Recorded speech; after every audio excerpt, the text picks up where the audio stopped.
তো আমি এখন আপনাদের এই সিম চেম্বার নিয়ে কথা বলবো একটু, ঠিক আছে? তো এটা হচ্ছে আমাদের সিম চেম্বার, যেটা পূর্বেই আপনাদের অনেক আরো ভাইরা বুঝাইছে।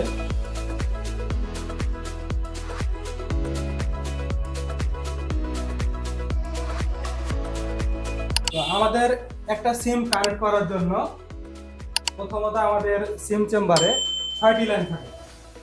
6টি লাইনের মধ্যে একটি লাইন হয় গ্রাউন্ড, যেটা আপনার বডির সাথে কানেক্ট, আর আরেকটি লাইন হচ্ছে এমসি বা এটা হচ্ছে এটা যে অনেক সময় কোনো সময় ধরেন কি যে মান পাওয়া যাবে, আবার আপডেট কিছু ফোন আছে, এই ফোনগুলোতে মান থাকতে পারে, নাও পারে। আমাদের বাকি 4টি লাইন, ঠিক আছে, এই 4টি লাইনের হচ্ছে মূল কাজ।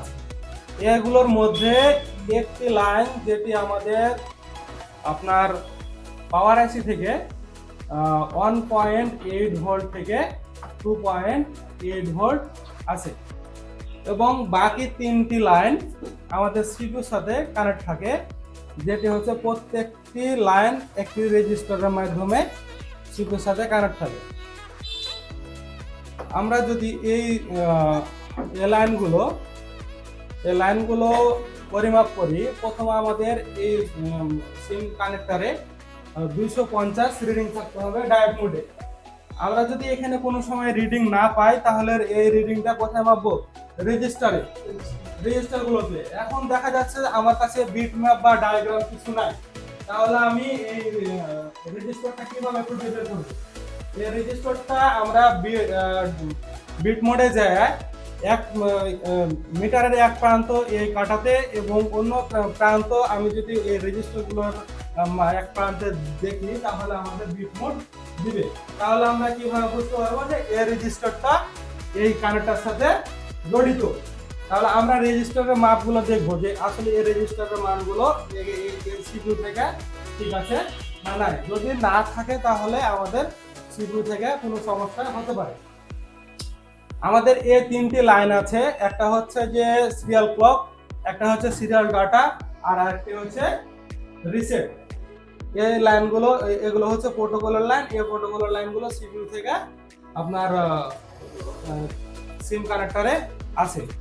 আরেকটি আমাদের লাইন হচ্ছে এইখানে দেখেন, এটা হচ্ছে যে আমরা এই লাইনটা আমরা যখন সিম খুলি, তখন ফোনে একটা মেসেজ আসে যে সিম ডিসকানেক্ট, ঠিক আছে, বা সিম রিমুভ, এরকম একটা মেসেজ আছে।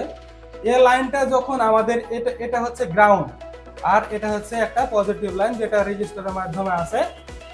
এই লাইনটা যখন আমাদের এই গ্রাউন্ডের সাথে টাচ করে, তখন আমাদের সিপিইউ বুঝতে পারে যে এই লাইনটা সিমটা খোলা হয়েছে, তখন একটা মেসেজ পাঠায়। আবার যখন আমরা সিম লাগাই, তখন মনে করেন যে এই লাইনটা এটার সাথে ডিসকানেক্ট হয়।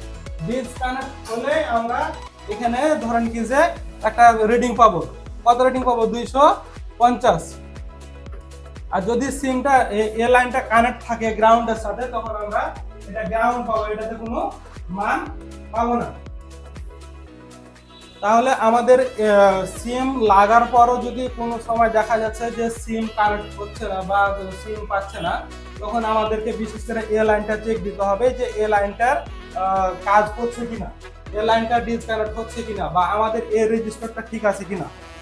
তারপরে যদিও কোনো সমস্যা, তারপরে যদি নেক্সট সমস্যা হয়, তাহলে আমাদের সিপিইউটা রিভলভ করতে হতে পারে। আসসালামু আলাইকুম। গ্রাউন্ড, তো অনেক ক্ষেত্রে আমরা এটাও পাবো গ্রাউন্ড, এটাও পাবো, এটা পাবো না, আর এই 4টা পাবো পজিটিভ। কোন ক্ষেত্রে? ধরেন এটা আমাদের একটা সিম্পল যে কাটাটা